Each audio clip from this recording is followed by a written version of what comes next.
It's part 8 of our conversation with Jimmy Rankin. I'm John Beaudin from Rock History Canada. You doing this album, and there was just something about the way I felt listening to this new album, because I mean, everything's how you feel in the end. How does it make you feel? Is this kind of the way you'd like to record in the future? I mean, you're older now too. I mean, yeah, the records I'm thinking about making now are like that, in that vein, you know, with the stories and very organic. That's the direction I just hit on it with Joel, and the kind of record where I'm singing live with a guitar and you're playing, you know, you're not so concerned about, you just want a good live take, and then you do a bit of overdubbing. There are a few songs on there where there's no overdubbing, it's just straight, you get a take one, and we hit it like that, you know.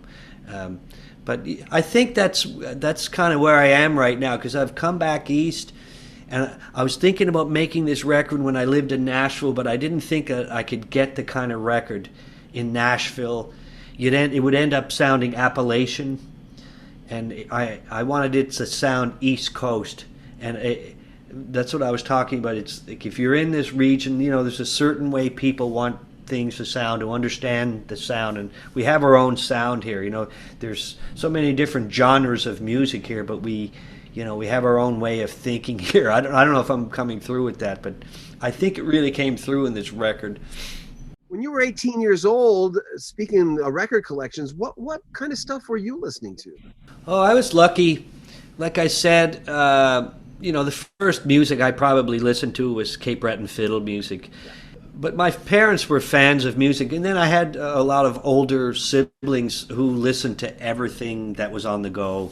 And when they started going to college and coming back from college, you know, for Christmas holidays or whatever, or summer, they always had whatever records were on the go. So I listened to everything. I remember back in the early 70s, because we were in that community where we were known as the musical Rankin. So there were a lot of seasonal residents from different parts of the States, New York, a lot of New York artists, and you know, they'd drop off music at the house, 8 tracks. And I remember that great Elton John record, 11-17-70. You know, do you know that record? A live one. I mean, that's still, with mistakes and all, it's still one of my favorite. The jams on there for like 16, 17 minutes, you know, just going through all the Beatles and the Rolling Stones and all that stuff. And so By stuff the way, like let me interrupt you. You know that album turns 50 this year. I can't believe it. Isn't that amazing? Well, I remember listening to that album. It's 1970, right? 17, yeah, 70. But it was released in 71. Yeah, so I remember listening to it back then when it came out, because a woman came up from New York, dropped it off at the house and said, so Cat Stevens, Elton John, and there were all kinds of funky roots records, you know, like Clancy Brothers and fiddle records, and through the 70s I heard all that music. My brother was a big fan of Bob Seger, and then eventually got into, I remember listening to Harvest on the radio. Remember listening to it on the radio when I was a kid in the backseat of a car and hearing Harvest, and that's probably 1971. Yeah. And hearing that, you know, I was 7 at the time, but hearing that song, and it just stuck with me, and you know, all those songs. So I grew up with all of that stuff, and eventually when I was a teenager, you know, I started listening to more Neil Young, and you know, you get introduced to Dylan and all of that. Were you stuff. into Joni at all? Joni, yeah. Her music, I would have known it, but not as much as some of the other writers, you know. And then, college, I started listening to a lot of Leonard Cohen. My studio mates thought I was a manic depressive.